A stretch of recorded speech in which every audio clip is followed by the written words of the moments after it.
Please enjoy my love. Oh! Hello and welcome to part 4 of Bewitching Sinners. This time we finally get spicy with Arshem, find out what is going on with Thane, and also more of a backstory about the witches, and discover that the hunters may not be as noble as they seem. I'm so excited. Let's get started. For once, you and Lyall were able to get some decent sleep. You two walked to the cafeteria together. You also managed to convince him to join you and the guys for breakfast together. Oh, finally! You got plentiful stares as Lyall sat next to you and Arshem. But Quill quickly took the attention away by making some obscene mouth gestures. Arshem shook his head, seemingly annoyed with it all. What gestures? Was he pretending to suck things? Should I move? Nonsense. Let the others talk. They're jealous, Lyall. It's not often for us to welcome others into our little quartet. Still, I'm younger than all of you. I should be sitting with my peers. And let them bully you? Stay. I insist. Core knows I owe you after my embarrassing behavior last night. You could have just admitted you were scared shitless, Arshem. Would be less dramatic. But wasn't the drama the highlight of it all? You guys are funny, but still, I think I should go and join my peers. Thanks. Lyall got up from the table and left. Aww. Wait, Lyall! Before you could defuse the situation, the principal tapped his wine glass, calling for the students' attention. The students immediately quieted down, following his command. Students? I'm afraid I have a grievous announcement to make. Reading is hard. Students? I'm afraid I have a grievous announcement to make. One of your peers, Winston Heath, was found unconscious this morning with his throat and wrists slit. The same injuries found on Miss Tatum, Mr. Locke, and Mr. Hampshire 2 nights ago. That was the guy that had the altercation with Thane, in the last video. The students started talking amongst themselves at that, clearly perturbed by the idea of some sort of serial killer. Though I suppose you wouldn't call it a serial killer when no one was found dead yet. To ensure your safety, the school will now place a mandatory curfew. All of you are expected to be back in your dorms by 8 p.m. Teachers will do our regular checkup every 6 hours or so, entering the room if need be. We realize how invasive this procedure is, however, until the culprit has been caught, it is best to take necessary precautions. If any of you have complaints, please refrain for now and head to my office if you absolutely have to voice it. That is all. A roar of heated arguments could be heard from the students, mostly lamenting the lack of privacy. You definitely could empathize with their frustration. More importantly, you're more worried about Thane. Thane, who Winston hated with all his being. Thane, who Winston was tracking down last night. Did he really go back to his own room? Or did he meet Winston and, if you have something to say, you can just say it. Was I staring? Right into my soul. The principal already interviewed me, if that's what you're wondering. Did he now? Did you tell him where you were? Yep. Told him about your little fainting incident too. Heh. How did he react? To you. Not Arshem, I mean. He didn't believe me at first. Miss Volkova covered for me. Said we went mice hunting together. Did you? Not with her. Yet she covered for you. Does it matter? We're both the most obvious suspects. We're the only vamps here. Us leeches have to look out for each other. Just tell us if you need anything. Our headmaster can be rather harsh when he wants to be. I know. Wait, that's it? You two are just going to believe him? I know it may seem jarring to you, dear, but well, it's Thane. This man wouldn't even hurt a rabbit. Not to mention the clear lack of brain cells. Hey! If it were Thane, he would have sunk his teeth right in, leaving clear evidence of his debauchery. Wilkova or perhaps Poppy would have been a better suspect. Poppy? Werewolves are quite fearsome when angered. Okay, I guess you're right. Such confidence. I'm right here, You forced a smile, but you couldn't seem to stifle the heavy pressure in your heart. Despite his wide grin, you could sense something was truly different with Thane. An ominous difference that you caused. You and your blood. Uh-oh. That's not good. Lay your hands down and close your eyes. Huh? It'll be worth it. Trust me. You closed your eyes and felt something warm pulsing in your palms. What is it? A fire gem. One of the rarer ingredients to find. Poppy gave it to me after I aced her pop quiz. It's useful for potions. But honestly, I just want you to have it to keep your fingers warm. That rune necrosis you had gave me quite the scare. I'll cherish it. Thanks, Arshem. Anytime. Now what brings you here, Winter? Are you free? Sure. What do you have in mind? I was hoping you'd decide. I know just the place. Giving me a fire gem is basically a marriage proposal. Care to visit the shops with me? Why? Is there anything new? Well, no, but I believe they're baking some bread, so that's something. Besides, I know how much you enjoy people watching. Oh, yeah, sure. Watching what? Have we fandangled in public before? Have you heard about Miss Kempsey? Yeah, didn't she get involved with a freshman? Ew. Some say it was a love potion. That's convenient. Wow, everyone's so blatant about their affairs. People love to gossip. It's the best kind of entertainment. All the best basis of blackmail. As he said that, he pulled a notebook. What's that? A book containing all kinds of blackmail material. What? Don't worry, dear. Nothing in this book contains anything about you, Fia, or Red. I still have some about Quill, but given our history, I'm sure you understand. No, I do not. Why do you have a whole book with blackmail material in it? For survival. How else do you think I can find a decent job after graduating from here? With hard work? I'm sure you truly believe that, but it doesn't work like that here. Didn't you learn your lesson with Ajax? I did. I'm no longer cursing people, and now going for a more conventional means of extortion. At least for now. Everyone knows that being a witch hunter is a short-lived career. High risk with high compensation, but only if you have a target. It's good for starting out, but it can't be your end goal. Politics or vampire-owned companies are the big money makers. Speaking of which, do you know how many companies outside of Severed or Theod that hire fairies full-time? All of them? 3. Mostly matchmaking services and beauty parlors. Some universities are also open for fairies filling random roles. But a librarian like Kepler is usually as high as it goes. I blame the Triumvirate for that. Those 3 fairy leaders created a country that is no more than a decorated pleasure house for castree nobles and vamps. A fairy's job is to sit still and look pretty, and entertain their guests as much as possible. Like a courtesan. At least you refrain from using the word whore. Sorry. It's alright. I told you, my mother is what she is, it's simply the fate she was born into. Fairies are beautiful creatures, men or women, not as pretty as sirens, but beautiful nonetheless. I mean, you are very beautiful, Arshem, and you're only half fairy. I am what you'd call ugly back in Severed. What? No? But you're so ethereally pretty. Then again, I can barely see anything among the bright casino lights and not neon brothel signs. Sounds like Vegas. Vegas. Oh, never mind. What I mean is, it sounds carefree. It is. It's the most loose country of all the nations. Substance use and polygamy are encouraged there. A hedonist paradise. Most are satisfied with that lifestyle, happy to just remain pretty and loved, even only physically. Kepler and Miss Knight are the exceptions, though both still retain their penchant of romance gossips. Still, they try to break free from our natural hedonistic tendencies. But you're not hedonistic at all. I'm not, am I? I suppose I'm what most call an anomaly. Even my own mother is surprised with how I turned out. Though, she's happy that I escaped her genes. I like to think that I must have such a buzzkill of a father that all of my supposed fun-seeking nature has escaped me. I think you're bluffing. I mean, you must have some of your mother's genes in you besides your eyes. There must be some part of you who's not a Debbie Downer in there. Oh, there is. Though sadly, I don't think you'll get to see that side of me so soon. Unless you're willing to share your bed. I mean, I've been willing since day one. Like, when have I ever been like, oh no, Arshem, I'm not really interested. I'm never ever. Whoa, okay, hold on now. Not what I was going for. Oh, why is he so close? Is it? We fairies are famous for our sexual prowess. Something also in our blood. Smirking, Arshem took another sip of his tea before leaning right next to your ear. Oh my god. Would you like a taste? Yeah. Yes. You're very distracting. Back away. Also, we're in public. No, thank you. Why are we saying no? Spluttering, you stood up from your seat, feeling Arshem's glee as he saw you running away from your chair. I think I'm gonna be going now. Can't be late for class. See you later, Winter. Man, why is he so attractive? Fuck this guy. Figuratively and literally. Maybe later. Maybe at 7 PM at night after dinner. When you returned to your dorm, it was already dusk. Rest for tonight? Not yet. Hi, Lyall. Let's hang out with Lyall for a bit. I will boop his hand, and then I'll boop his face. Where else can I touch? Oh my god, wait, do I just like boop him on the... I don't think I should boop him on the ding-a-ling. The wim-wham. The fandangle. Oh, he liked it. My legs? Mr. Arshem said they were quite impressive. We even had a racing competition. I'm not sure if he let me win or not, but I'm happy he didn't underestimate me. Wonderful gait. Gained 10 love points with Lyall. I guess he liked it when I tapped him on the tip. Huh. You spent some time tossing and turning in your bed before finally getting some sleep. You woke up to Quill's messages bombarding your phone.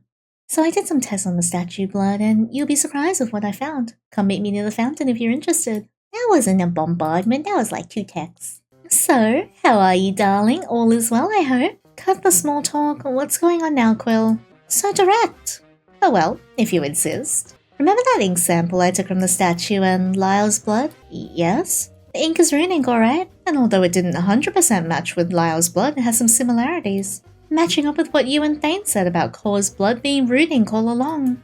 But I did find something even more concerning. The gloves are so slutty. I like how they don't go all the way up to the wrist. They're like those slutty half gloves. Go on. Those shots I took as a wee child, the first ones I told you about on our date, I think they were witch blood. Out of a whim, I sampled one of the remaining vaccines and found that they were an identical match to Lyall's blood. What? That's how I reacted, albeit more eloquently, of course. Why would your family juice you up with witch blood? That's something I'm trying to figure out. I asked Painter and he admitted his discovery ages ago. But still, he told me that this isn't something I should get involved in and instead let the adults work things out. And let me guess, you're not going to do that, are you? Of course not. I can't just stand here and look pretty. I have to look into this while looking pretty. Of course. And what exactly do you want me to do about this? Well, you see, my parents and I don't exactly get along. Daddy issues is a common trait in our friend circle and I'm no exception. Haven't seen my dad in person since spring. Oh, well, that's not too bad. 2 years ago. Oh. So, I've been thinking about what to do for my dear father to finally notice me, and I just had the brightest idea. Marriage. Say what now? Engagement. Betrothal. The one thing I've been avoiding all my life since I was 14. A fake engagement would surely get my father's attention, meet the folks as you commoners might say. And we haven't even soul bonded, so that would anger my father even more. He would ask why we haven't made our bond permanent. I'm not marrying you. Oh no, I'm not marrying you. Fuck that. It's cute, the way you think you have a say in this, but don't worry, I'm not actually marrying you. Just setting the scene. Without taking your feelings into consideration, Quill started to get down on one knee. Alright, fine. I'll let him marry me, Jesus. Quill got down on one knee and gently held your right hand. Okay, he looks cute, I'll give him that. From the tips of your hair down to the soles of your feet, I shall love every inch of you, soul and body, even after our bones turn to dust, until time ceases to exist, and our souls are fully consumed in Elysium or the Abyss. I'm gonna save here in case Arshem gets really mad. I shall never stop being yours, and you mine, to cherish and hold. To love and care, my heart and soul are yours to claim as long as you have me. Whoa, so even after death, marriage here is a lot more committed, huh? This is where you say, I shall have you. Oh, yeah, sure. Are you always this articulate? But I suppose that'll do. After a firm kiss on your ring finger, Quill started to rise back up, and around you, people started whispering, clearly taken aback by Quill's grand gesture. Did they just... Holy fuck, they're engaged? I knew they were into each other. I'm not, though. Lovely. Word should spread to my father one way or another. When one proposes, a soul bond ritual usually follows. Of course, us harlots are not doing that. I'm sure he'll be absolutely livid. Might take a week or two until he actually confronts us, though. Business first and all that. Oh well, I'm sure an invite to his manor will come sooner or later. Wait, you guys don't live together? Only in winter. Even then, it's a miracle if we even pass by each other. We each have our humble abode, don't you? No, well, I mean, I do now, but I rent. My parents didn't give me a home just to loiter around in. I wish my parents did that. This damn spoiled brat. You know, I wish you'd stop using me so much. Or at least compensate me for all the trouble you've caused. Well, when you put it like that, I guess you do have a point. How about I take you somewhere? Somewhere nice this time? Not just to enjoy the view? How nice are we talking? It's rustic, but the food is divine. Even more so than any 7-star restaurant I've been to. And it's not in town, so the nuns will let us go there as long as we're back before curfew. All expenses on me, of course. It's only fair. Okay, deal. Lead the way. Quill offered you his arm. You took it and walked with him to wherever he was taking you. But Arshem! Does this bring his heart down? No, his hearts are still like up. Okay, good. Of all places, a rustic restaurant by the shore wasn't what you expected. Still, it was not like you don't enjoy a visit to Leynar. Oh, I didn't think you'd take me here. You've been here before. With Lyall, yeah, but I never visited this restaurant. You'll love it. The village has the best ham in all of India. Yeah, let me order a sampler tray. You nodded as you took a sip of the wine Quill ordered, just a sip before going back to your juice. Sometimes, you really wish you hadn't gone sober. As you try to enjoy your drink, cheerful music started playing in the background, and you couldn't help but turn your head towards the sound. Oh look, it's Mr. Hot Sexy Man again. He saw a bunch of kids swarming a striking man with large glasses on his face. The man held up toy puppets, as dozens of kids sat obediently around him. It's that puppet show again, huh? The kids must really like him. What would you like to order, Winter? This is your day, after all. I don't mind spoiling you rotten, just for today. Can I order the entire menu? If you can finish it, sure. Actually, I was thinking of sharing it with the kids. You glance your way to the kids watching the puppet show again, some of whom were clad in tattered clothes, and one looked particularly emaciated, almost all skin and bones, the blind child with bandages over his eyes. You want to share your meal with the children around here? Yeah, nothing wrong with that, right? I mean, you are rich. That I am. Alright, but if that's the case, why should we stop there? Let's order a restaurant's worth of food and give everyone a hearty meal. Quill got excited now as he called the waiter and shared his request. The waiter went wide-eyed, but a soft smile soon plastered on his face as he understood Quill's intentions. Soon, meal after meal came out of the kitchen, as the two of you helped serve them to the kids, all happily crowding your tables and eating their fill. Oh, thank you, mister. This is delicious. Wait, I want a bite too. I'm so glad the kids are happy. The blind child screamed, trying to find which way was what, as the other kids greedily snatched away food from him. Pitying him, you walked over to the child, only to be cut off by a young girl who seemed rather close to him. Here, Steve, I got you a plate. Hey! To your surprise, the puppeteer snatched the plate away from the child. Then he greedily scarfed the food down. Hey! Why? The blind child started crying. Both you and Quill were clearly disturbed by the sight. What kind of adult would bully a helpless child? Sir, he is no longer sexy. With wide strides, Quill rushed to the man. Erwin seemed to notice Quill's hostility and fled. What was his deal? I don't know. If he was hungry, he could have just asked. Are you okay, child? Yeah, there's plenty of food for everyone. Quill passed a plate towards the blind boy apparently named Steve. Thank you. You're welcome. Twisting his head back towards you, Quill asked for your hand as he guided you back to your table. The guy with the glasses no longer has the sexy charm that he once did. Ugh. Now, with that done, care to join me for our own dinner? All this philanthropy has made me hungry. After a hearty meal, Quill finally took you back to your dorm room, walking you back to your own door. I had fun today. Being nice and fawned over like God was quite pleasant. I don't know about the God part, but it beats rounding up witches, that's for sure. Well, I don't know about that. Still, you're a very kind person, Winter. So kind that I might actually be falling for you. Oh my. Alright, you guys wanna see the kiss and then I'll like go back? I have a feeling chat wants to see the kiss. Oh my. Oh wow. Huh. Oh my god. Feeling bold, you gave Quill a peck on the lips. The effect was immediate. Him blushing bright red like a ripe tomato. That's not fair. I wanted to kiss you first. Well, no one's stopping you from kissing me again. No, the timing isn't right and I planned it all in my head to lean over and gently kiss your cheek. Then you'd blush and I'd run to my quarters and… Quill, huh? Shut up. Oh wow. Another kiss. Deeper this time. You surprised Quill again as he held onto your waist and licked your bottom lip. He whimpered. Oh my god, he what now? He looks like someone who'd whimper. Then let out a deep sigh as he broke the kiss. Quill's definitely a bottom. I had fun today, Quill. Me too. Though, I didn't expect such a heated ending. You're gonna ruin me, aren't you? Well, who knows? Maybe if you ever want to stop being a virgin. Well, I'm not opposed to the notion. Quill's blush deepened, but you could feel him getting a bit rigid in your arms. Something was on his mind. But not tonight. No, not tonight. Though I hope we don't have to wait until we're at your parents' house either. Can you imagine me and you going at it like rabbits with my father right next door? How scandalous. Oh my god. Alright, let me save here. Let me go back to my Arshem route. Well, I'm glad we saw the kiss though. That was great. He looks so sad though when I say no. It's not like I'm staying in this world. That's true, but perhaps… No, you're right. Never mind. Thank you for tonight. I had a very lovely time together. Sure.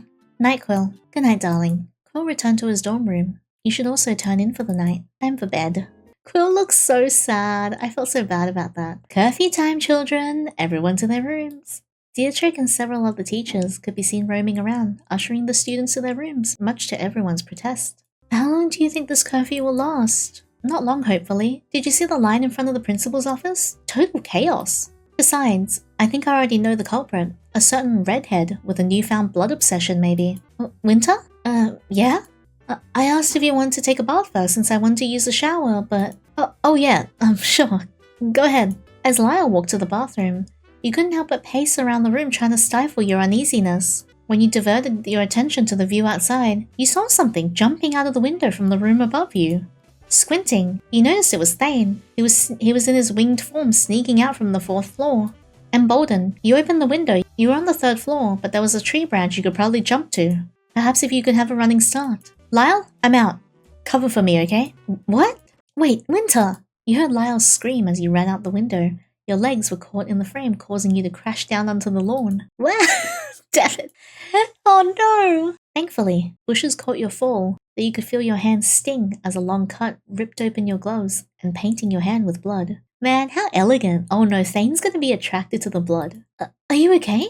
I'm fine. You yelled back as Lyall peeked his head out the window. Guys, we are supposed to be sneaking out. Can we not yell at each other on campus? Look, there's something I have to do, okay? Cover for me. Wait, hold on, Winter! You ran before Lyall got another word in, afraid he'd talk some common sense into you. Don't do anything stupid, Thane. As you roamed around the campus, you could see some teachers lurking around, their black church attire nearly giving you a heart attack. Sneaking! I'm supposed to be sneaking, but I'm running around, screaming, falling into bushes. But you calmed down once you saw a red-haired silhouette heading towards the docks. After making sure Thane climbed far enough down the stairs, you slowly walked after him, making sure your steps were light enough to not be heard. As you got closer and closer, you used a fire rune to conjure a small flame, illuminating the area. Thane? What the fuck? Wait, what's going on with your face? Why do you have teeth coming out the side of your face? What is going on? Thane? TBH, I would still smash, but what's going on? You saw Thane covered in blood, dozens of fishes and turtles surrounding him all gutted and drained. Fangs protruding out of his cheeks, he snarled at you. Winter, you shouldn't be here. I'm not myself right now. Wait, are you bleeding? Shit, can I lick your wounds? Whoa! Please let me lick it. What? Sir, if I wasn't dating Arshem, yes. No, Thane, stop! Thane, you were behind Tatum and Winston's attack, weren't you? It was an accident, I swear, I didn't mean to. I lost control. What were you thinking? I wasn't thinking. You don't understand anything. I don't know what to do, Winter. Ever since I drank your blood, I couldn't seem to contain myself. Blood is all I can think of, especially yours. I keep drinking and drinking, but none of them could compare to your blood. I didn't mean to hurt Winston, but he kept pushing and pushing. Tatum and her friends too. I didn't mean to drain their blood. I just wanted a taste. Just a small taste. I didn't choose to be born like this. To be a blood-sucking monster, I want none of it. My poor baby. I can't hug him. Oh no. Will more of my blood help? Oh, Winter, the things those words do to me. Thane leaned in close, stroking your hair behind your ear, revealing your pale neck. I'll savor every last drop. Stay back! Your survival instincts kicking in, you immediately pushed him back, shoving Thane into the water. Thane? 10 seconds passed. Then a minute, still no bubbles rising to the surface. Thane! Oh shit, did he drown? Fearing for the worst, you leapt into the water, hoping you were not too late. Cold, cold, cold. All you felt was cold, as the water seemed to drop in temperature the deeper you descended. A strong current pulled you into the underwater stream. You tried to fight back, to swim back to the surface for air, but something kept pulling you deeper in. Arshem, save me! It wasn't long until all you could see was pitch black, no longer having the strength to dance with fate. Winter? Wake up, brother! Fia? Sorry, you fell asleep on the couch again, and I didn't want you to miss any more meals. Was it a rough shift at Ginger's today? Yeah. What happened? Was it all a dream? But wait, Ginger's? But when I started to work at Ginger's, Fia was already... I made you a favor today, borscht with dry Riesling. Riesling? Riesling? I thought it was the least I can do since you helped me practice on my audition. I got it, by the way. My first ever TV show gig. It's just passenger number 3, but it's somewhere, right? I can finally pay half of the rent now. What is going on here? This Fia. She's my Fia. Not the sharp-tongued sass queen, but the bubbly airhead I once bottle-fed to. You're really her, aren't you? My sister. Huh? Of course I am. Still dreaming, Winter? Anyway, come sit. The food's getting cold. Dreaming? That may be it. Back then, this is all I'd ever wanted. To live with Sis as she tries to get a big break. And I always preferred her cooking. Mum was never at home, so she and I made do. Baking was my thing, but home-cooked meals was hers. I always loved her borscht, even before she used any alcohol in them. Winter, what's wrong? Aren't you gonna come and eat? I wish I can, Fia, but no. Because this isn't real. Because you're dead. So? Can't you be happy and enjoy yourself? Even if it's not real? Even if it's just a fantasy? No, I can't. I don't deserve it. Everyone deserves happiness, brother. If you want, you can stay here. Stay here and live out the rest of your dreams in peace. But I will respect your decision, dear death-scented visitor. Someone else called me that before. One of the witches, Io, the jellyfish one. See? Shining stars replaced Fia's dark gaze. You felt as if those eyes could see right through you. You! Who are you? With a shove, you could feel the ground swallowing you whole, pulling you into a deep dark abyss. Wait, where the hell am I? Okay, I am in a congealed black pool, but why is Thane leaning over, looking at me like he's about to take it from behind? Hang on, let me move myself. Why is Thane bending over? Look, why Thane just arching his back? Oh my, goddamn. Thane bottom arc? Was he always like a bottom? I think he was like a switch. I know Arshem is definitely a top. You woke up in a pool of unmoving bodies, all floating in a thick black substance that you could only imagine as tar or congealed blood. Wait, what is this? You thrashed about, standing up as you wiped the substance away. You were tall enough to touch the bottom, the water going up to your chest. Winter! Thane! You saw Thane across you in another pool, one equally littered with floating bodies, but less black. His pool was more of a greyish hue. He stepped out of the pool and strode towards you, helping you up out of the water. What happened? Where are we? The tomb where humans and witches tried to be gods. The church's most vile of secrets. The inner sanctum. You, the witch from your dream, re-emerged, her black dress dragging through the floor.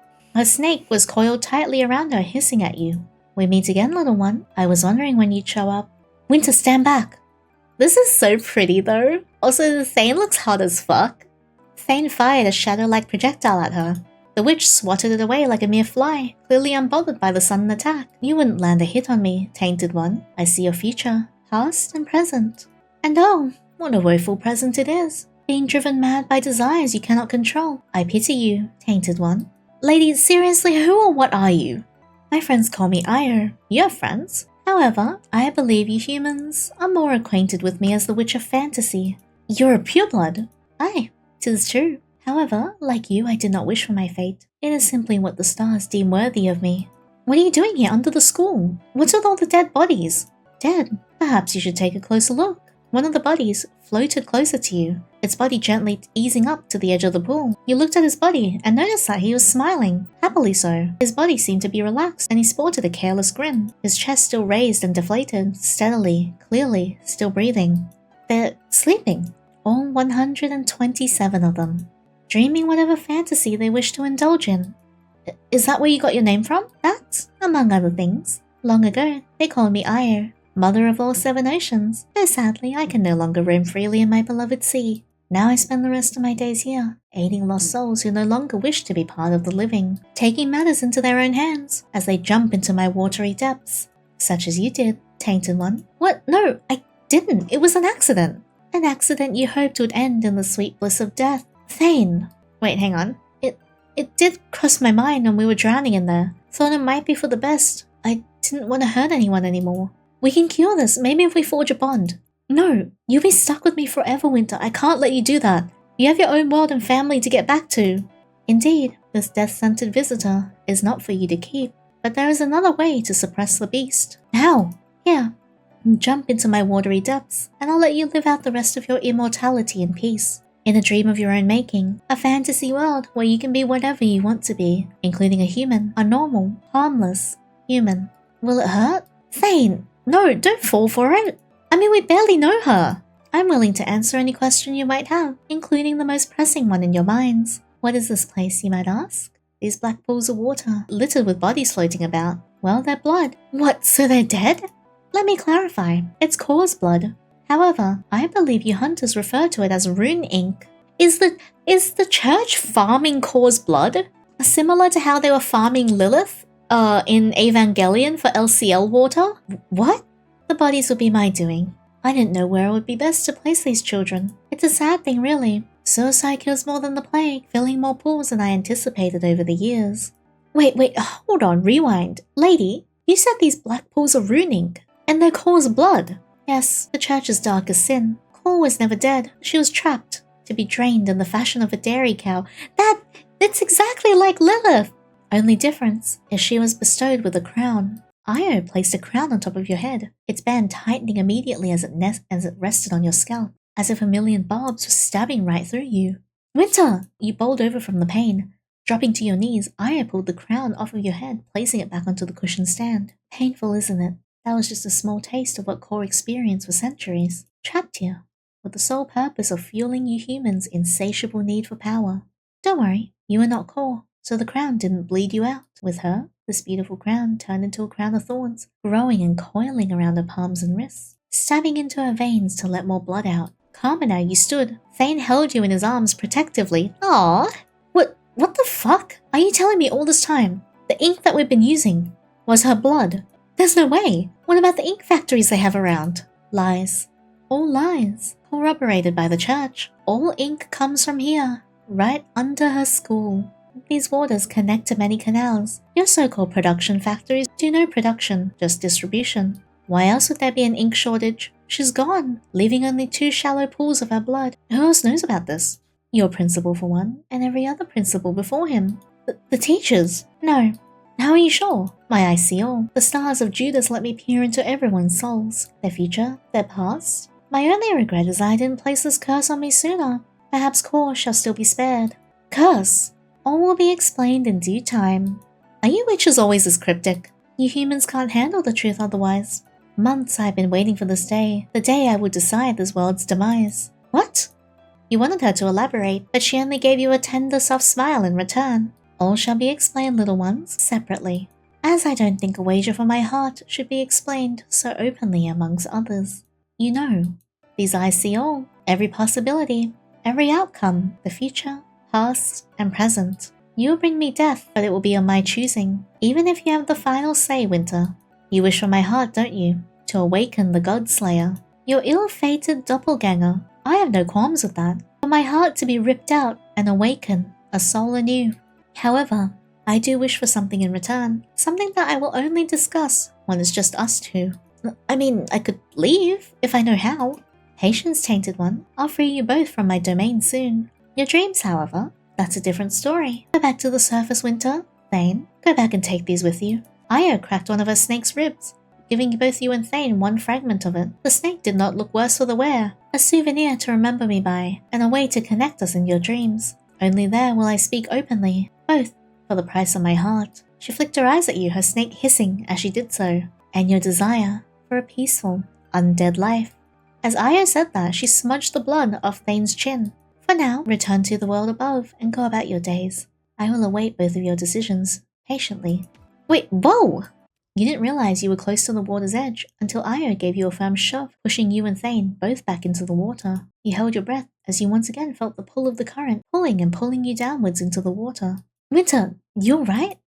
Thane helped you as you struggled to keep yourself afloat. He held you as he pulled you to the dock back on the wooden platform. Carcasses of Thane's feast still remained. He had the decency to shove those back into the water before pulling you up to take a seat. Your feet dangled on the water's edge.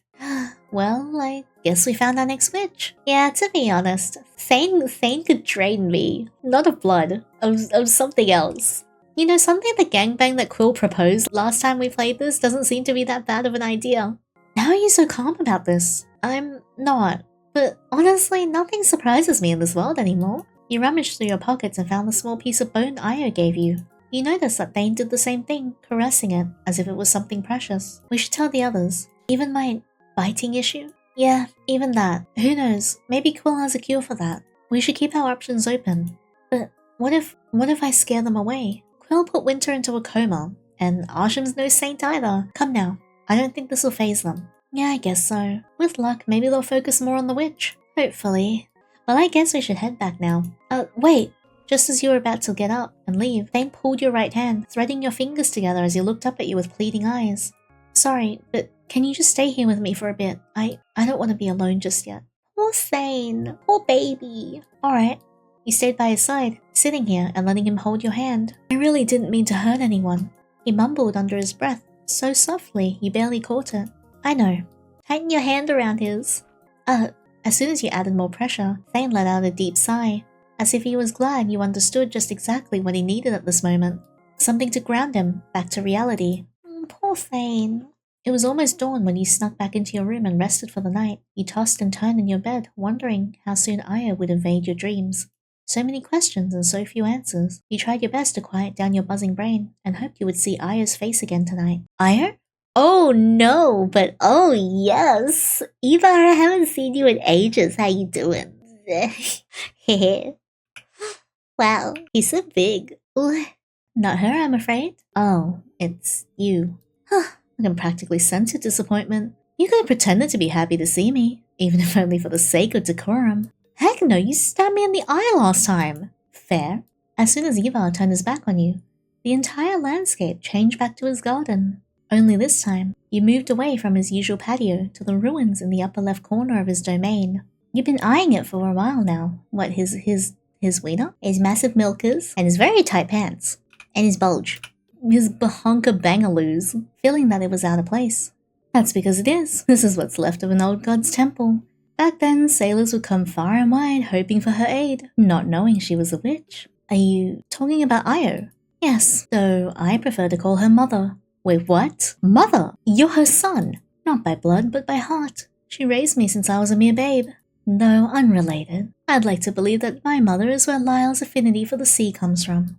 I have no doubt that he'll soon surpass his poor excuse of a mentor pike. You've been spying on Lyall. Of course I am. I'm still his father, no matter how hard he wishes otherwise. Imagine if you grab his boob and it just goes...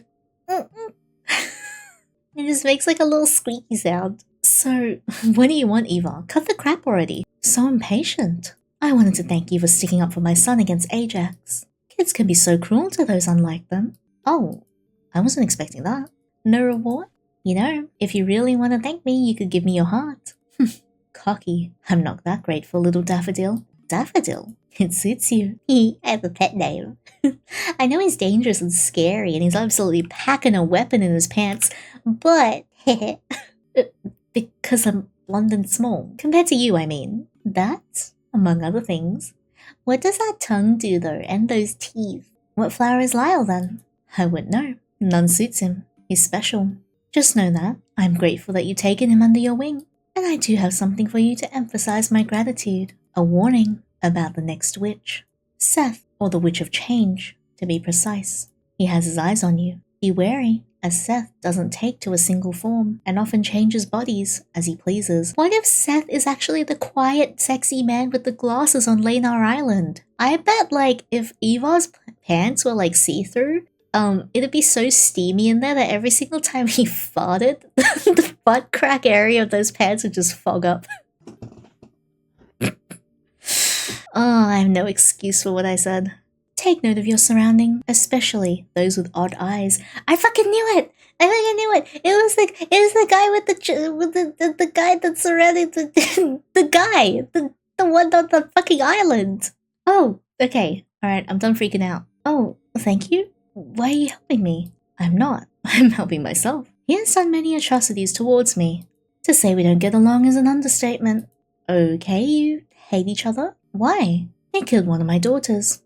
Oh, for good reason. Say nothing. I tried to return the favor, but only managed to gouge out one of his eyes. We're in an impasse now, neither being in our prime. Guys, hear me out. What if the sexy glasses man on the island is a distraction, and the one who actually is Seth, the Witch of Change, is the blind kid Steve? They would both consider being like different eyes. The rainbow eyes seem very obvious, because would the Witch of Change not try to hide those? And the kid has the bandages over his eyes, and he's hiding them. And also, Ivar says he gouged out one of Seth's eyes, which could be why the kid has the bandages over his face. If I'm right, I'm gonna be so cracked. I wonder what size Ivar's bra is though. He's hiding from me, and I from him. But that doesn't mean he won't reveal himself to you, especially now that you've met Io. You know what? He claims he isn't in his prime, but I bet we could find out. Take your pants off. You're in too deep now, little daffodil. Might as well make use of you as you take the plunge. The plunge of your wigwam? So you are using me. Now I am. Your fault for being so capable, Winter. I'll send you back now. Don't worry. I won't stab your eyes this time. Oh, joy. Slitting your throat is far more effective. Huh. Hey! You woke up, coughing as you anxiously rubbed your neck, calming down once you spotted no blood. Damn it, Ivar, you mumbled under your breath before taking a bath and heading out to breakfast. You hoped Thane had far better luck than you did in encountering witches. No, there's absolutely no way. As soon as you spotted Quill's white hair in the cafeteria, you and Thane immediately grabbed him and Arshem out. Quill managed to snatch a few slices of bread for you. A gesture you and Arshem were thankful, as your stomach growled when you started talking in the side garden away from stray ears. Which part are we talking about? Me behind the attacks? The pure blood witch under our school? Or Core's blood turning out to be runic all along? All of it, obviously. Oh, Core, I left you for a few minutes and this happens. Winter, don't blame me. Seems like you're a magnet for trouble. Still, this does work in our favor. You said this witch is non-hostile. I mean, besides the floating body, she's pretty chill, all things considered. Perhaps Arshem and I should be the judge of that. Hard to believe there's no ill will with bodies floating in her domain. Arshem is so hot. Every single time I see this man, I am just... Jesus Christ. Look at how long his fucking legs are. And this is him leaning back. My god. Oh my god. He's so big. I would be obliterated. I don't think I'd survive. They're fine. I can hear their blood pounding in their veins. They're alive. Barely. Who would want to spend the rest of their lives in dreams? You don't know how real her dreams are. She showed me last night. They were beautiful. Real. A fantasy. Just like her namesake. You're not really considering drowning yourself in her waters, are you? What? No. No. No. You trying to convince us? Or yourself? Both? Thane. You don't understand. I bit Piers, my roommate, this morning. Thane! It was only a little nip, but he ran to the nurse's office. It's only a matter of time before the teachers expel me or worse. Prince Alexei can come and punish me himself. There's a peace treaty between us and Ignia. What I did crossed those agreements. He can have me killed or worse. Surely there is a solution to all of this. Can vampires stop craving other blood when they're mated? Quill glanced at you, albeit with a guilty look. Why don't you do it? You're the one he's craving for. Arshem's pissed. Look at him. He's upset. He's like, don't touch the doppelganger of my ex-boyfriend that I am now kind of falling in love with. You're the one he's craving for. I'm a snack, but you're a whole meal in his eyes. I'm not bonding with any of you. Enough, you two. It's too soon to resort to bonding anyways. Look, if bonding is the only option, then we'll get there when we get there. But until then, I'll see what I can do with potions. Thanks, Arshem. Don't thank me yet. Something tells me things are just gonna get worse from here on out. You think? We haven't even talked about the witch under our noses. Just leave her to me. I think she's friendly or harmless at least. You'll be the judge of that. This sounds all too convenient. What witch would give her heart willingly? Perhaps one that's dying. Dying? You think she's dying of old age? No, pureblood witches are immortal, though some spells can use up their lifespans. Perhaps she used a particularly nasty spell. The question for is what? I'll look into it, about Io in her eyes, and see if I have anyone that matches her description. I also have my own research to delve into. Perhaps they're entangled, in one way or another. I'll be in the potion room. Come by if you need anything. I'll go and see Miss Volkova. I need to make sure that Vortek hasn't contacted her yet. You do that. Let us know if you need anything, Thane. And I do mean anything. I will. Oh, Thane. Arshem, I'm here to bother you. Where are you? Hi, Arshem. I will go back to you in a second, though. I hope the school actually takes action against Thane. The attack on Piers is minor, sure. But if he was the one behind Tatum's attack and the others, well... Oh, poor Thane. 250 gold that Piers is lying and Thane just gave him a love bite. I don't know, man. The teacher said his bite marks match the one on Tatum and her minions. Fake news, I say. The teachers are just racist. Oh, God. Thane might be in a lot of trouble. Concerningly. Let's go talk to Arshem. I have something for you again, though I'm afraid this one is far less impressive than the other gift. Look at his smug, smirking face. Suddenly I'm on my knees. Oh no. Suddenly Arshem's unzipped his I'm sure I'll like it either way. What is it? Love? Oh! What a sound. Oh, I'm not complaining. It's not him oiled up and naked in my bed, but that can come later. The fruit, I mean. Aww. Wait, is this a punny gift? Perhaps. Perhaps I giggled all night thinking about how you would react after I give you my love. Can I have your actual love? Which I have carefully tended to and helped grow for the past few weeks. I mean, if you did that just for me, it basically is your love, is it not? Perhaps I'm sentimental, and this legend saying a gift of love fruit will result in an everlasting friendship. Who's to say, really? Anyway, please enjoy my love. Jeez. Oh, getting kind of hot in here. Kind of blushy. Thanks, Arshem. Anytime. Now what brings you here, Winter? Let's hang out. Are you free? Sure. What do you have in mind? I was hoping you'd decide. I know just the place. Things have finally eased up around here, haven't they? I think so. For now, at least. Don't jinx it. I'm still having nightmares from all the fuss around here. I'm surprised my parents haven't pulled me out of school yet. Then again, perhaps they're too focused on their newborn son. Oh, you have a baby brother. Congratulations. Ah, yes. These things usually call for celebrations, don't they? You notice I didn't seem too happy about the fact that he had a new baby brother. In fact, he looked absolutely miserable. Did something happen? You don't seem too thrilled about the whole situation. Of course I'm happy that my mother had a smooth birth and that I have a new sibling, but It's complicated, to say the least. Want to talk about it? If you have the time. Of course. Here. No. Not here. Come with me. Oh, we're in his room? Poor Arshem. Arshem led you to his room, a spot you were quite familiar with now. But still somehow, the fact that you were alone with him there made you quite nervous. Please, make yourself comfortable. Okay, sits on his lap. Sprawl out on the bed. You shamelessly spread your whole body onto the bed, making yourself comfortable as you pat a spot right next to you. Oh, how bold. Look, he's blushing. Arshem snickered at your behavior, but he did lie right next to you as you both looked up into the ceiling in his bed. Do you often make yourself home in another's bed?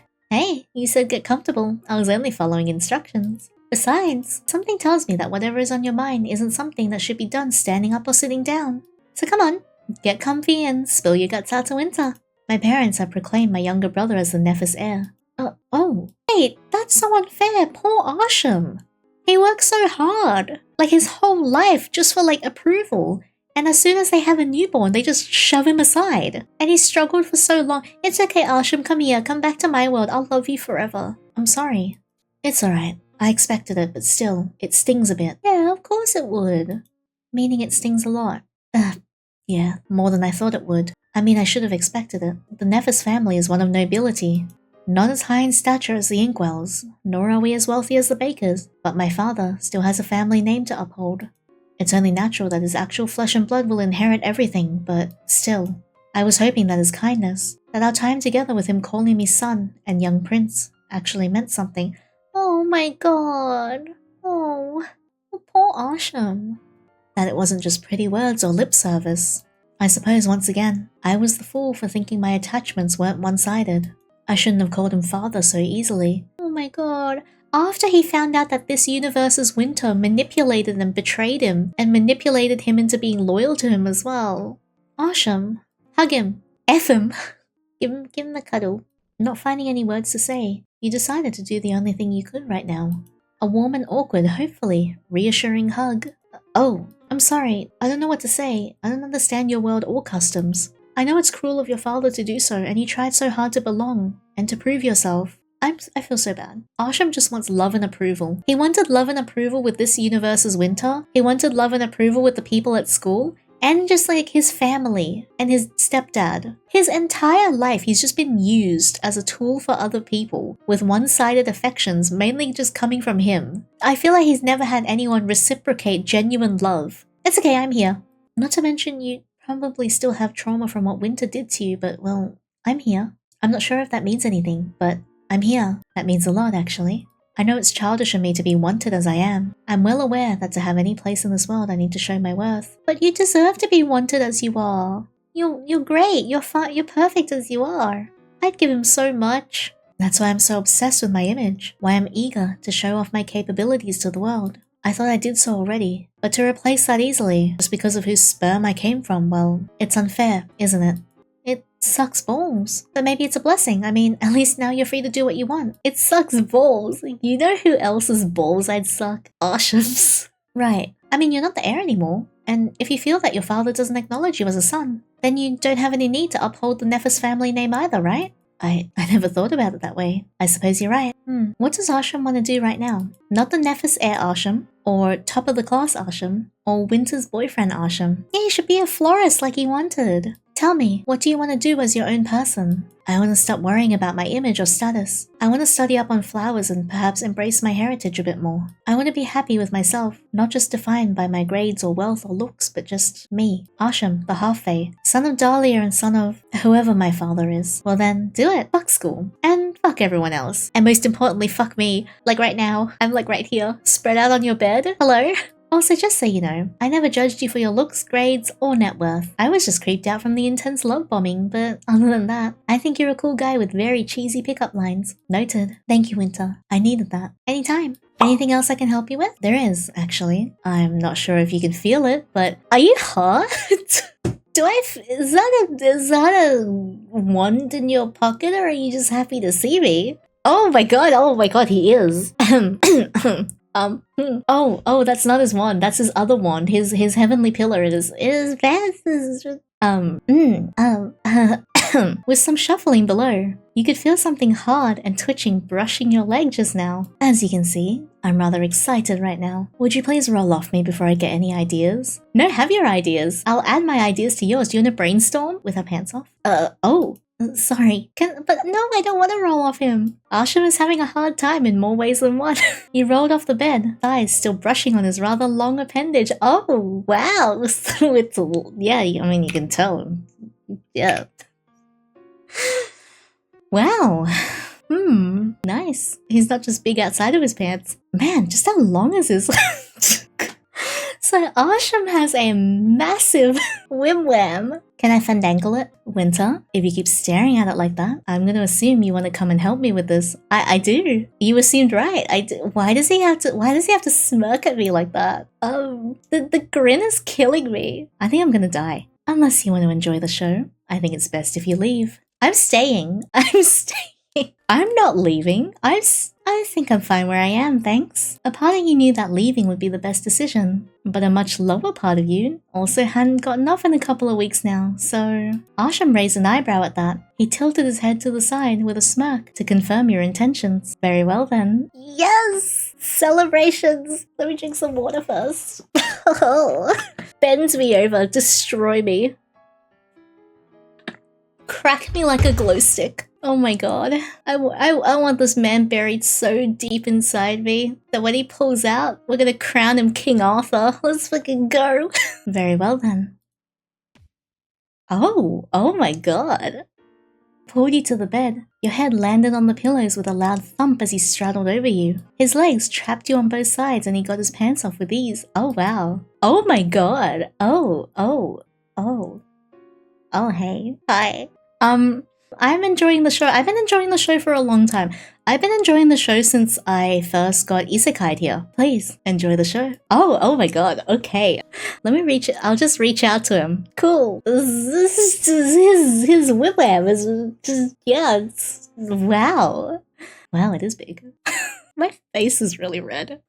You wanted to do more than just watch, to feel the heat of his skin.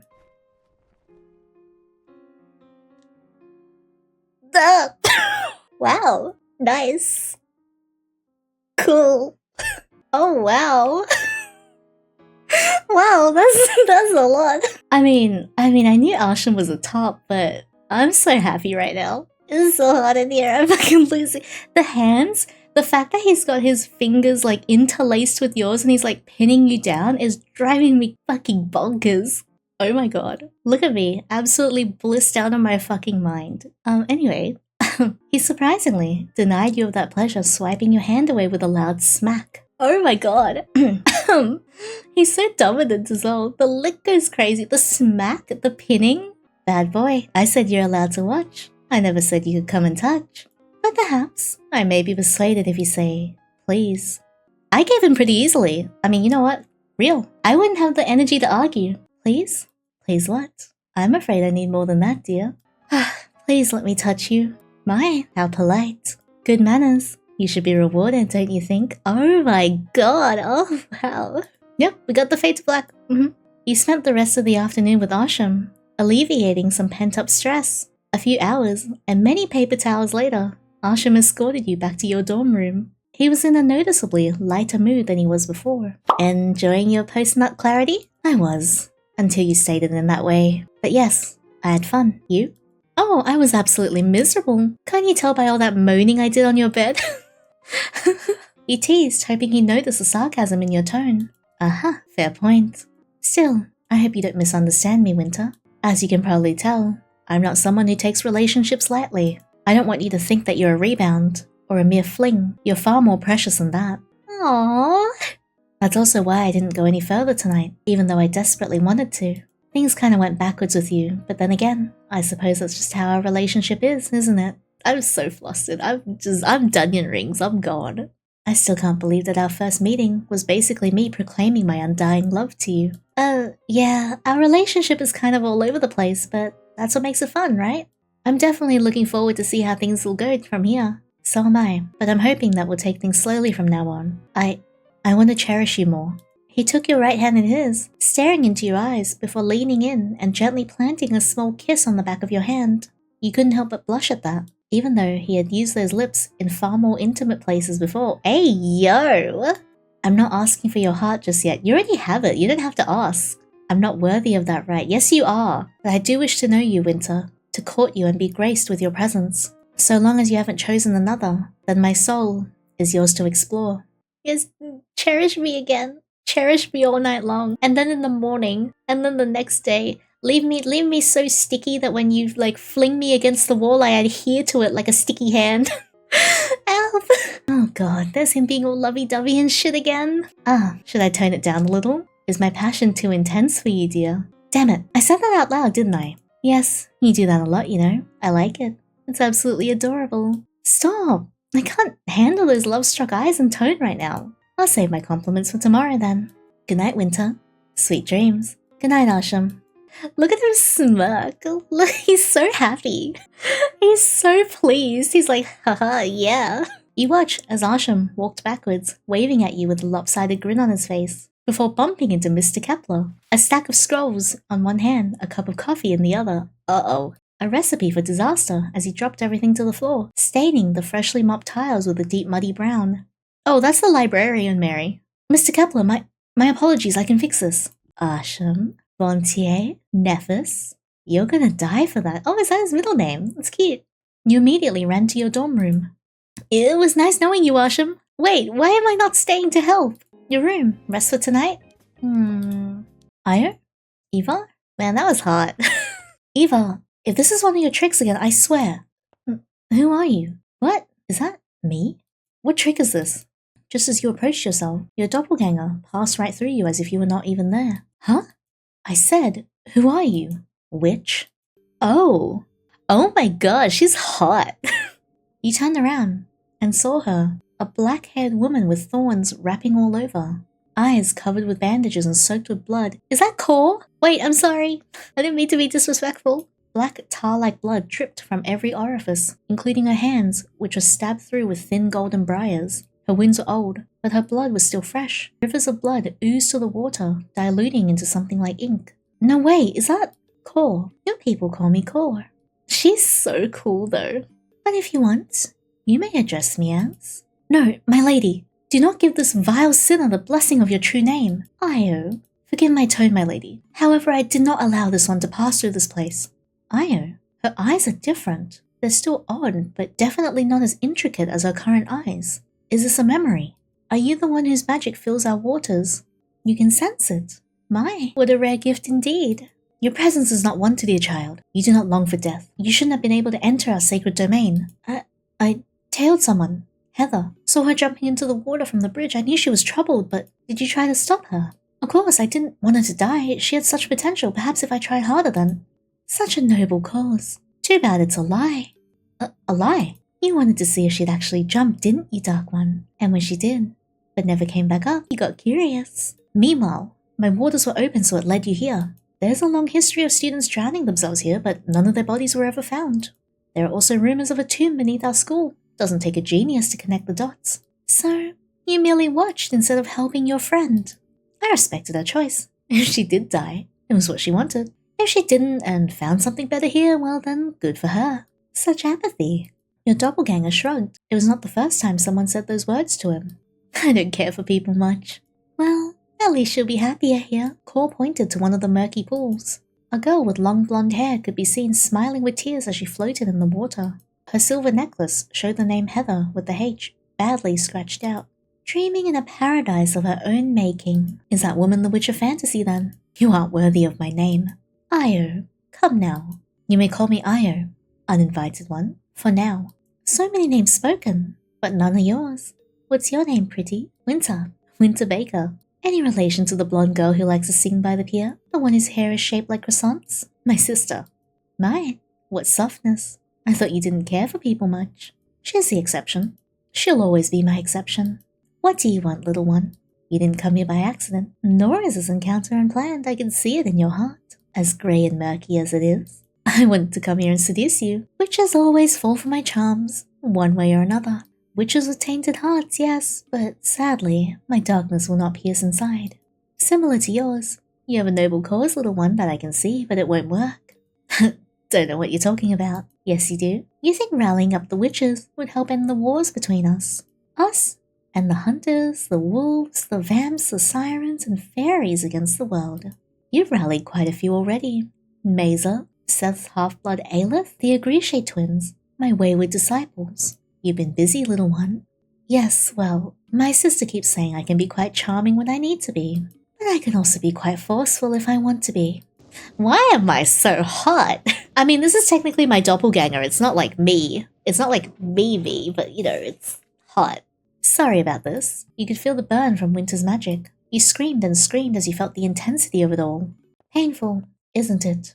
Io, you raised your head up as Starfield eyes met yours. What was that? A memory of Kor's and the Godslayer's first meeting. Your doppelganger was a powerful one.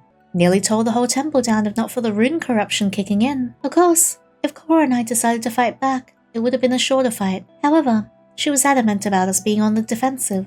Though it'd be prudent to show you my memories of your doppelganger, so you know exactly what kind of person you're resurrecting. An insane one? That was my first impression too. He gets better though, with time. This is what I'll be offering you each night, a memory. In return, you can ask me questions. Questions of your doppelganger, of the witches, Kor.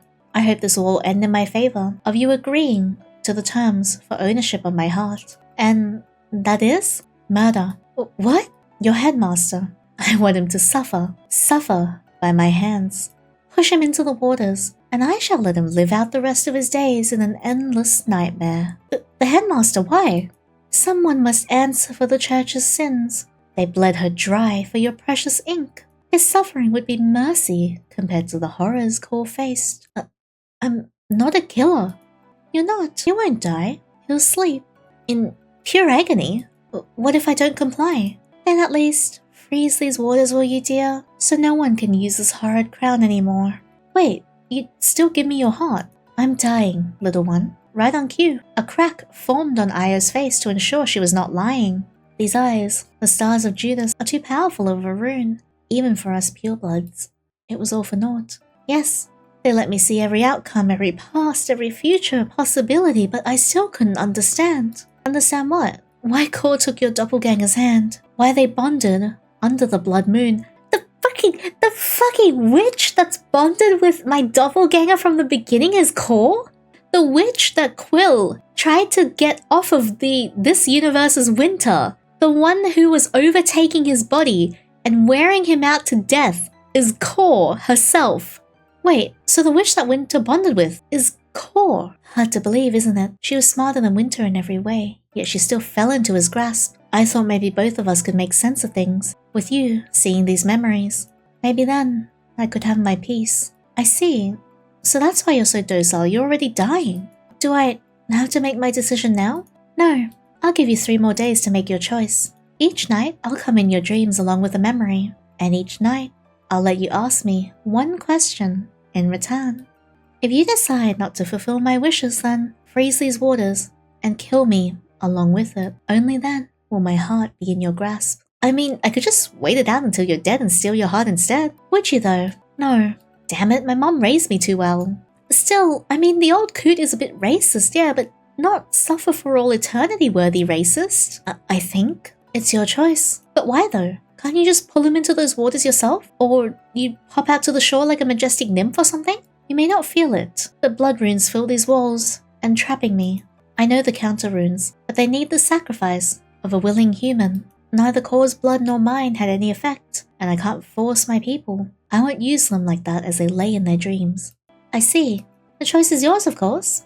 As is the choice I gave to your friend, to live his truth or jump to my embrace. So you really did tell Thane to kill himself? No, I asked if he wanted to live out his dreams. Literally. Yes, though, to be fair, I doubt he'd take it. He said that he was worried of what would happen to you once he was gone. Said he wanted to see this through until the end, until you're back home in your own world. He said that. You have good friends, Winter. Cherish that. Now, do you have any more questions for me? What are my consequences? Both are horrible, in their own way. Wow, you could have sugarcoated that a bit, you know? I doubt you'll appreciate a lie. Well then, what choice is worse? The one that doesn't end with your headmaster in my waters. Well, that's convenient for you, ain't it? Oh god, we're gonna have to kill the headmaster! It's nearly dawn. I shan't keep you here any longer. Goodbye for now, my death-scented visitor. May you come to the right decision. Is there even a right decision? No, just the one you must live with. I'm worried. Once again, you were back in your bed. It was still midnight. Your head was spinning with all the choices you must make. I'm not cut out to be the main character. Can't I just date hotties and live my life real? With a deep sigh, you plopped yourself back onto bed, feeling tired of it all. You okay, Winter? Yeah, sorry, did I wake you? It's okay. I know you're in a lot of stress with what's happening with Thane. If you need a breather, you can come fish with me. I'm always hanging around the port if you need anything. Yeah, I might do that. Thanks, Lyall. Sure, just wanted to help. Good night, Winter. Night. Lyall drifted back to sleep. Better try and get some rest. Hopefully no more witches will visit my dreams. You heard a loud knock on your door. As you opened it, you saw Fia clutching at her skirt with her head down. Fia, please don't get mad. Why would I be mad? Thane and I, we soul bonded. What? You followed Fia outside the terrace. She had apparently gathered everyone in your quartet. You two bonded. It was for the best. Explain. Tatum woke up in the hospital. The doctors reported my actions to the High Priestess of Vortec. When I went to see Miss Volkova, the Vortec Council already sent her a letter. Said I had the choice of either being bonded to someone, so I can only suck their blood, or be turned into a vile blood. I chose to bond and Fia... I was near Miss Volkova serving detention. I overheard and decided to take action. So wait, the two of you are soul bonded, married. Use whatever term you like. Fia took a deep breath before closing her eyes, her arms extended to her side like Jesus on a cross. I'm ready for my punishment now. Do your worst, brother. I'm so happy for you. No. What does this mean? It means I can only drink from Fia. And we're married, well, sorta. It's not like we feel anything for each other. It's purely platonic. You know, the thought of me being wooed or having sex disgusts me. Oh, that's a revelation. I support her though. If Thane likes anyone, he can go live out his life with him, so long as he's near me for his weekly drinks. And you're fine with this, Fia. I have no intention of marrying anyone, not unless I have a say in it. If Mum asks, well, I'm sure Winter will have my back. I'm an adult. It's my decision. You're 19. Just because you aged doesn't mean you've matured. This is fucked up. You could have talked to us first. No, I only owe my brother an explanation. The rest of you can fuck off. I'm not talking about you, Fia. I'm talking about Red and his decision to bond without Winter's sister. It means the real Winter, not me. And here I am asking for my brother's blessing. What do you want? It's complicated, Fia. Could you give us a moment, please? Alone. What? Seriously? Come on, Grumbles. Just for a moment, Fia. Please. Fine. As soon as Fia left the room, Quill locked the door and drew a rune on it. Privacy rune. Just in case. Now then, Arshem gave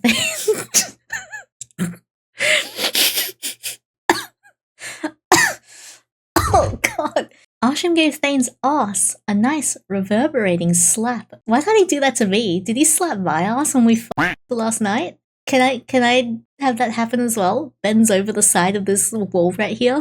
Thane, get the fuck out of the way. It should have been me. What the fuck were you thinking? Ow! Did you just spank me? It's better than whatever Winter's gonna do once he wakes up. What the hell is wrong with you? I just panicked, okay? And Fia just happened to be there. You didn't read the letter. They want to turn me into a vile blood using my own mother. My now mindless, monstrous mother. Do you think I deserve that? That's fucking horrible. So his mother was forcibly turned into a vile blood, to spare him from a punishment. And they were gonna use her to turn him into a vile blood. Of course you don't. But we could have looked for better options if you talked to us first. Fia was persistent, and she's right. It works out for us. It's not like I have a lover or anything, and you know Fia doesn't want to be married to some boring-ass noble. Yes, but she's 19. She's not supposed to make life choices at 19. Why aren't you angrier? I guess because I'm an outsider? I mean, am I mad that Thane put Fia in that position? Yes, but it's their choice. They're adults. Barely, but adults still. Winter's right. We have no right to be angry. Okay, but can I have my spank now, Arshem? Our Winter might kill him, but we'll have to deal with that later. Right now, there's more important matters. Thane, how do you feel around this Winter? Any cravings? No, none at all. Before, whenever I see Winter, I just wanted to sink my teeth in and take my fill, but now, nothing. I feel in control again. Sane. Good. What about Fia? Do you feel any urges with her? I don't want to fuck her. Besides, I think both her and this Winter will kill me if I do. You started to crack your knuckles instinctively. You really didn't want him to f*** your sister. See? But I do get possessive or protective over her. Which is good. If Tatum heals up and bullies her again, I'm gonna wipe the floor with her. Problem solved. Now we can focus on the witch under the lake. That's one way to look at it. Speaking of which, we should really go see this witch for ourselves. You and Winter here aren't exactly the best judge of character. I mean, I'm down, so long as you guys don't mind the potential drowning aspect. You coming, Winter, or should I go and take them on my own? No, you guys go ahead. I need to check on Fia. You should. I don't think she appreciates being ushered out of the room. Her calm demeanor in all this is quite abnormal. I think so too. I know. I'll go and ask how she really feels about this. You guys go ahead. The four of you parted ways as you headed out to find Fia. So, Fia and you looked at each other with a somber gaze, as if wondering who should start first. Are you happy? I mean, I don't regret it. I like Thane. I want him to live. But are you okay? I broke our promise. Promise? Wait, don't tell me you forgot. I was freaking out about it. Why else do you think I'm sulking? What are you getting mad for? We promised to form a soul bond. I've incest. Oh no. Ew. What? No. Jeez. I'm not Cousin Jerry. I meant a soul bond between siblings. You said you wanted to try and forge one since you were so upset when Mum started to hand out my hand for marriage. You wanted us to have a platonic soul bond. That way, even if I would soul bond with my spouse, you'd still be my number one. Well, that doesn't sound toxic or creepy at all. And you were fine with that? I mean, I think you just didn't want to be left out. And you know I'm Arrow Ace, so I guess you were just worried about me doing something I didn't want to. Love is gross. What are you, 9? I don't get these siblings. The more I'm with them, the more I realize I'm not Winter at all. Well, I'm not mad if that's what you're worried about. I think it's for the better. We would be too codependent if we formed that soul bond. I guess. If there's any consolation, I did not enjoy my soul bonding with Thane at all. Oh, how was it? We exchanged blood. I can feel his emotions now that we're bonded, which isn't much really. He's either happy or hungry. What is he, a dog? He does have a puppy-like demeanor, doesn't he? Right? I can't imagine what Mum would say. Thankfully, we have 6 more months before we need to come home. Maybe I can polish him up to be a gentleman then. Doubt it. Oh, come on. He's not hopeless. I could do worse. Like Quill. Oh, speaking of which, do you know there's a rumor floating around about you and Quill getting engaged? You're not, right? Wait. Why are you hesitating? Answer me! You spend the rest of your day talking about Quill and your fake engagement. Thankfully, Fia considered you two even since she bonded without consulting you first. You spent the rest of the day with Fia before returning to your room. Oh god, I'm back. No, it's just like head, chest, hands, or crotch. Someone's underwear, cat pics, ink replacement. I have a bunch of quests to do. So you returned? I didn't think you would. Not after your pitiful defeat. Why didn't you fight back? Violence never solves anything. History states otherwise. Are we not still at war with one another? One race, killing the other. Hundreds of fairies, sirens, werewolves, and vamps are killed every day. Witches too, for merely existing and living out their lives. That's why I'm trying to change that. This world is not fit for my sister. I don't want to find her dead someday, all for some meaningless war over race. Yet, you seek power all the same. What would you even do with my power if you somehow managed to wield it? Start my own religion. One with my own set of rules that they must obey without question. That sounds fucking awful. That's a terrible idea. Rules that would benefit both humans and witches. One that enforces peace. Is it really peace if it is enforced? One that I hope will spread over to the vamps and the others. Peace under one reign. That does not sound good, but it's not true peace. Not if they can't decide by their own volition. Does it matter? Human autonomy is a precious thing. You can't simply bark orders and expect them to obey. Oh, but I can. Or at least, with the help of one of you witches, I can. You're talking about the Witch of Change. Seth, think about it. Humans with all their capabilities and none of their selfish wants or greed. Yeah, so he's straight up just a dictator. Mindless things all waiting for a command. An empty vessel vacant of any free will. Oh, it's even worse. Jesus. They're not empty. They're fully aware of their needs and surroundings. That's where Aya comes in. The Witch of Fantasy can balance out their despair, putting them in a perpetual dream of their choosing. You put a lot of thought into this. I tend to plan too far ahead. My sister thinks it's unsettling. Most of it is for her, though. That's quite an unhealthy obsession you have there. Most siblings don't think about each other as you do. I don't fancy her if that's what you're grossly implying. I would never defile her like that. No one's worthy of her. Oh, right. He's weird. Especially me. Good to know you have some level of morality, no matter how skewed it is. Now, humour me. Where do I fit in your grand scheme? You're the pillar behind it all, the backbone. Your blood gave humans magic. Imagine what it could do to enhance the other witches' abilities. Creative and insane. I have no interest in being one with a naive, uprising dictator like you. I won't fulfill your dreams of peace, little one, no matter how honourable your true intentions may be. I've tried to use power alone to subdue the war between us, and look where it got me. Imprisoned under my own academy, bleeding from every orifice I have as I feel the thorns crushing me. What makes you think you'll escape the same fate? End this war with love, not blood, little one. I don't understand love. I'm incapable of it. I have the doctor's note on that. Yet you love your sister. She's different. And you love Arshem, that boy I saw you with. I can see it in your eyes. I don't deserve his love. Well, too bad. I have Arshem's love now, so get fucked, other me. That you don't. Yet you still have it. Perhaps you can find it within you to show the world a similar act of charity. Oh, something on your mind. Am I really that much of a siscon? Are you embarrassed? It's lovely to see, actually. Siblings don't normally love each other as intensely as these two do. Of course, they still bicker and fight like any other siblings, but you can tell they love each other with all their hearts. That's true. A part of you couldn't wait to reunite these two siblings again, but a part of you was jealous because you knew you would never have what they have. Not anymore. I'm glad I wasn't a complete asshole, but still. Do you have any memories about Cora and how she was entrapped here? I mean, I might need to kill a man. I need to know if he deserves it. Is that so? Tomorrow then. I will show you what you need to see. In the meantime, is there anything else you want to ask me about? Why did witches and humans fight? Fear. Humans feared the witches for their magic, while witches feared what the humans would do to them, as we were quite the minority. Now even more so. That's it? Fear is often the best motivator. Not with its intention, but with its intensity. Fear and prejudiced hate. Why assimilate when you can dominate? For most, it's easier to destroy and create anew rather than finding a middle ground. They choose not to learn and understand us, so they feared us. Aya turned her head towards the pool of water, pushing back a man's body who floated too near to the edge as the man giggled softly. What will happen to the people here once you've gone? That depends on your actions. If you freeze these waters, then they will die along with it. A cold but peaceful death. And if I push the headmaster into your domain, then they'll remain in their slumber for all eternity. I made sure my enchantment will hold. But if it doesn't, then some may float back to the surface and continue their lives. Is that safe? I mean, I know you put all these people in stasis, but how old are these people? My oldest is 132 years old. He jumped after he found his wife mauled by werewolves.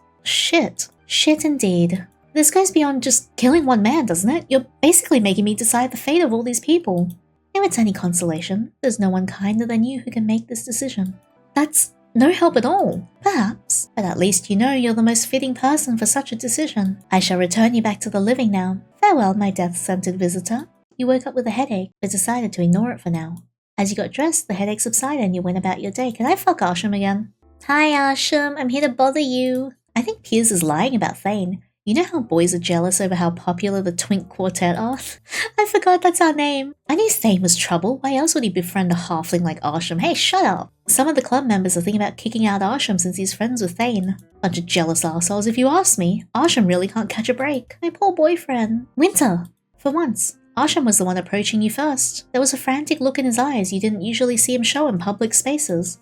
What's going on? Well, you see, after our little meet-up in my room, I was feeling rather petty and decided to basically go on a rather long-winded rant with my stepfather. Oh, how did that go? He replied, mind you, I was ready for war, cussing, disinheritance, or being shipped back to Savid. What I didn't expect, however, was for him to get in contact with a fairy who knew my dad. What? There's a fairy in town who knew my dad. She's agreed to meet me in a merry night. A fairy? Who? No clue. My stepfather didn't specify. Whoever that is, he has arranged for our meeting and I could use a friend. I know this is sudden, but I need you with me right now, please. I don't think I can face her alone. I mean, anything you want, I'll be happy to provide, Arshem. I'm here. Thank you. Come on, we should change and sneak out of here. You and Arshem made your way to the merry nightclub. All the while, Arshem's hand never left yours. Oh, it's the first time I've seen him this nervous. I hope it works out. Why is she hot? Oh, you're here. A thin, beautiful woman with silver hair and sparkling purple eyes waved over to you and Arshem. The mere sight of her seemed to trigger something within Arshem as he started cursing under his breath. Of course it has to be one of the Triumvirate's daughters.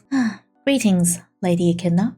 I heard that annoyed groan, you know, but I'll let it slide since we're not in Savid. Anyway, stop being so uptight and take a load off. Come, sit. Before you could make your way towards the woman, you felt something tugging on your shadow, forcing your feet towards the woman as you obediently took a seat. You noticed your posture was stiffer than usual. while Arshem was able to act in a much more relaxed manner. Stop toying us with your dust. Also, why is that spread out everywhere? Isn't that dangerous? Not as dangerous as you think it would be. Besides, this place is too bland for my taste. The pub doesn't serve absinthe. And why aren't there any methoroxy for sale? Humans have lower tolerance to opioids and stimulants, and that includes the fairy dust you're spreading everywhere.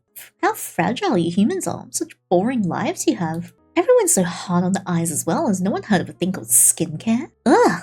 She flicked her gaze from Arshem then to you, smiling a bit as she did so. Although, this one can definitely give Titania a run for her money. Now, aren't you a sight for sore eyes? You could feel a tingle up your arm as silver and gold specks of dust started to encircle you. She's so mean, but I love her. Meanwhile, Echidna's eyes glowed bright purple, mesmerizing you like a moth to a flame. You tried to shake whatever hold she had on you, imagining Ivar's gold eyes instead of her lavender ones.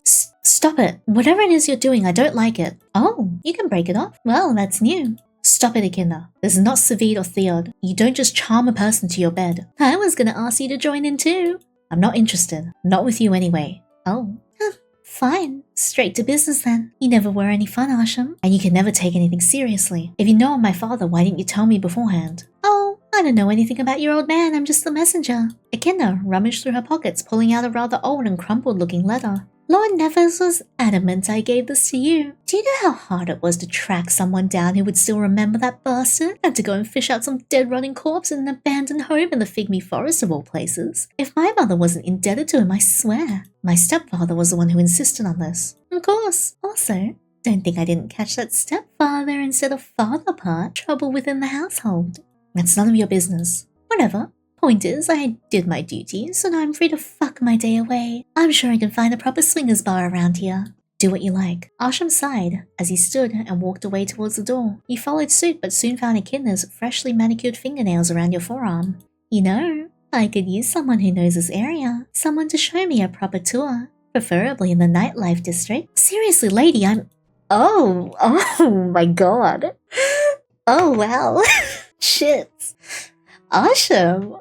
I'm not hating it. Look, he's so possessive. I think I'm gonna fucking die. Oh my god. Look at his arm, like, wrapped around my slutty tiny waist. Oh my god. Oh, it's so hot. He's such a cute, jealous sweetie. It's okay. I only have eyes for you anyway. Fuck off. Just as you were about to swat her away, Arshem quickly wrapped his arms around you, pulling you away from her and protectively holding your waist. He practically growled at Echidna.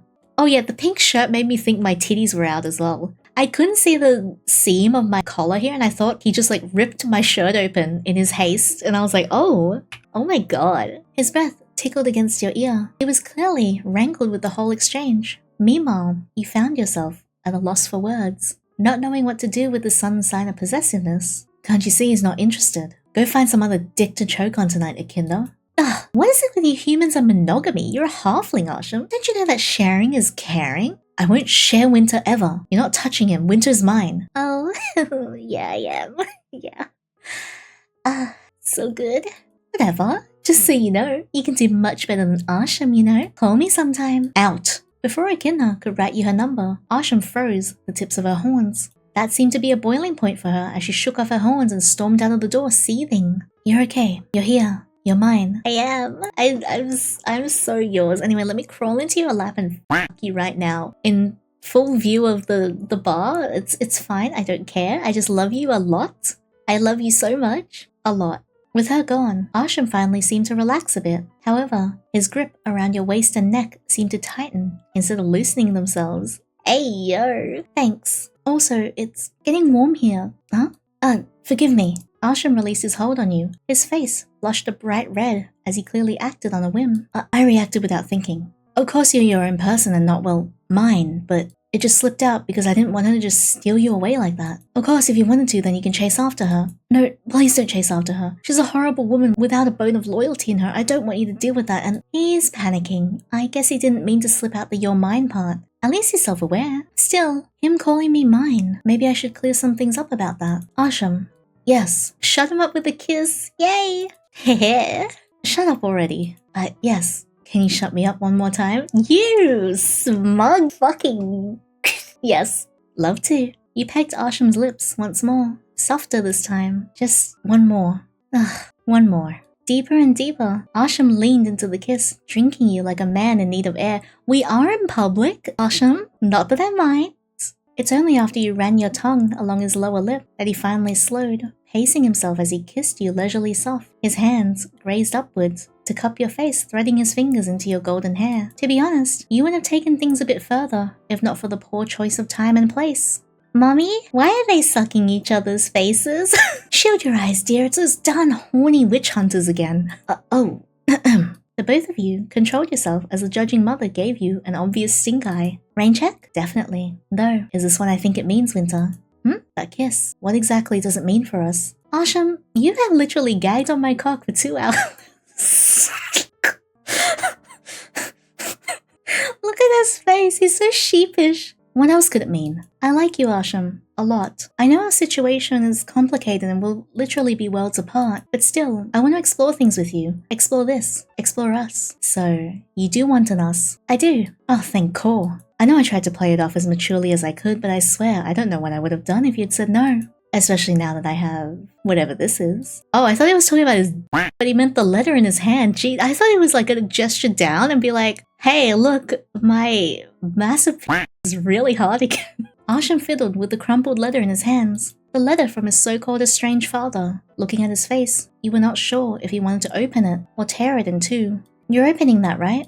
Of course. That's what we came here for, right? To get some answers. Is it pathetic if I said I was scared? I feel like I've already lost a father. What if I lost another one? Then I'll be here. And so will the rest of your daddy issues group. Quill, Thane, Lyall. We'll all be here for you. Besides, I think you should cut your stepfather some slack. I know it was shitty of him to skip you as a potential heir, but I think he's trying to make it up to you now, right? Who knows, maybe he just never wanted to replace who your real father was. Maybe. Let's see if he's worthy of such respect, shall we? With a firm tug, Arshem opened the envelope and pulled the letter out. You tried to respect his privacy and not sneak any glances until he asked, but you did catch a few glimpses or two. The words sorry and had no choice seemed to be the theme here. If this is one of those went out to buy milk kind of dads, I swear, it's not. I think my dad was from your world. Huh? Here, Arshem passed you his letter, and you couldn't believe what you read. My sweet little Arshem, I don't know when you're gonna read this, maybe never, but I'd like to think otherwise. Man, poor Arshem, he's just gone through hell this fucking chapter. When I first came to your world, it was all rather sudden. Perhaps you won't believe my words, but I was summoned here from another world. A world where magic doesn't exist. A world where fairies, mermaids, sirens, and witches are all just children's fairy tales. A world full of miserable, gloomy folk who complain far too much of the weather, London, UK. Of course, assuming you received this letter from Hex, whom I entrusted this to, then I'm sure you have a picture of the men I'm used to dealing with. Also, please don't judge Hex due to his heritage. He may be a half-witch, born from Seth, but he's kinder than he looks. We're on a mission. Something about helping the witches find their leader core. For some reason, their rune magic seems to be stronger in my hands. I've been aiding him in fighting off the hunters. Do not trust them. Those hunters are a persistent bunch. Almost lost a leg to them. Had to stay in the hospital for an entire month. I knew the Hunter Association was fucked up and weird. Horrible times. But at least, that incident led me to your mother.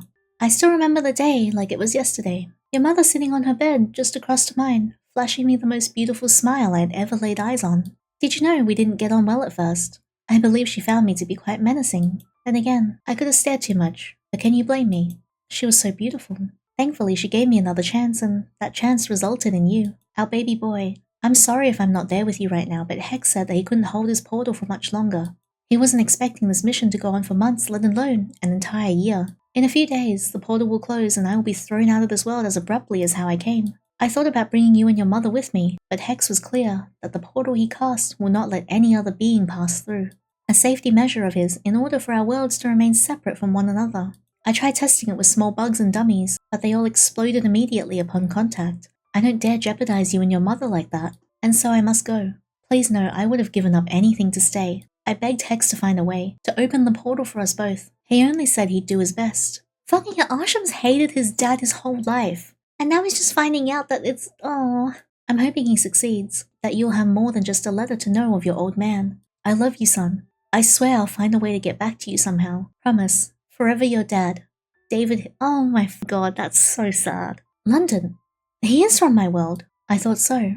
Different cities perhaps, but the way you two describe your worlds are quite similar. Yeah, I mean, he's in a whole other continent, but we definitely came from the same world. Arshem, this is huge. Your father didn't leave you. I know. Hex was probably the corpse Echidna found. Perhaps that witch went into hiding. No idea how my stepfather orchestrated this whole thing, though.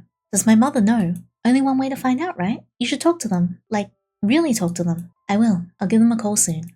Arshem took his letter back, tucking it neatly, carefully, like it was the most precious thing in the world. Thank you, Winter. Truly. Anytime. Let me know how it goes, okay? I will. Also, maybe we can kiss again? I mean, I'm down for anything. No, never mind. I'll just surprise you later.